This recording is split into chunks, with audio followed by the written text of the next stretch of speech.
Surat civil હોસ્પિટલમાં દર્દીઓની સુવિધા વધારવા માટે રાજ્ય સરકાર દ્વારા 47 નવી વ્હીલચેર અને 10 સ્ટ્રેચર આપવામાં આવ્યા છે. જોકે આરોગ્ય મંત્રી પ્રફુલ પાનસેરિયાની આકસ્મિક મુલાકાત દરમિયાન હોસ્પિટલના જૂના ઇમરજન્સી વિભાગ અને વોર્ડમાં કેટલીક વ્હીલચેર અને સ્ટ્રેચર તૂટેલી હાલતમાં જોવા મળી. એક વ્હીલચેરનું પૈંડું તૂટેલું હતું, જ્યારે 2 સ્ટ્રેચરના હેન્ડલ ખરાબ થઈ ગયા હતા. મંત્રીએ આ અંગે નારાજગી વ્યક્ત કરતા તાત્કાલિક સમારકામ અને જાળવણીની સૂચના આપી. હોસ્પિટલ સૂત્રોએ જણાવ્યું છે કે નવા સાધનો મળ્યા છે, પણ જૂના સાધનોની નિયમિત તપાસની અવગણના થઈ હતી.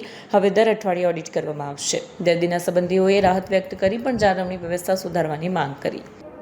આજરોજ તબીબી અધિક્ષક doctor Parulben Vadgama, RMO doctor Ketanbhai નાયકની ઉપસ્થિતિમાં 47 જેટલા વ્હીલચેર અને 10 ગાદીવાળા સ્ટ્રેચર જે ઓક્સિજન સાથે વિવિધ વોર્ડ અને તાત્કાલિક વિભાગમાં આપવામાં આવ્યા. આદરણીય આરોગ્ય મંત્રી પ્રફુલભાઈ પાનસેરિયા સાહેબની આકસ્મિક મુલાકાત બાદ તૂટેલા સ્ટ્રેચર અને વ્હીલચેરની જે સમસ્યાઓ હતી એ સમસ્યાઓને દૂર કરવા માટે સરકારશ્રી તરફથી આ વ્હીલચેર અને સ્ટ્રેચર અર્પણ કરવામાં આવે છે. તાત્કાલિક સારવાર વિભાગ ખાતે ઘણી વખતે ઘણી ઇમરજન્સી આવતી હોય છે, ત્યારે કોઈને ઝડપથી સારવાર માટે વ્હીલચેર કે સ્ટ્રેચર બીજે શોધવા ના જવું પડે. ઘણીવાર ઓક્સિજનની પણ જરૂરિયાત પડતી હોય છે. તે ઓક્સિજન પણ દર્દીને તાત્કાલિક લગાવી શકાય એ માટેની સુવિધા તાત્કાલિક વિભાગમાં પણ ઊભી કરવામાં આવી છે અને વોર્ડમાં દરેક નર્સિંગ સ્ટાફને પણ સૂચના આપવામાં આવી છે કે તૂટેલું વ્હીલચેર કે સ્ટ્રેચર વાપરવું નહીં.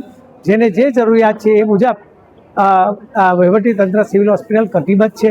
તેથી આવનાર દિવસોમાં દર્દીને વ્હીલચેર કે સ્ટ્રેચર વગર તકલીફ નહીં પડે અને સરળતાથી તાત્કાલિક વિભાગમાંથી ત્વરિત સારવાર માટે એ તાત્કાલિક વિભાગમાં લઈ જવામાં આવશે.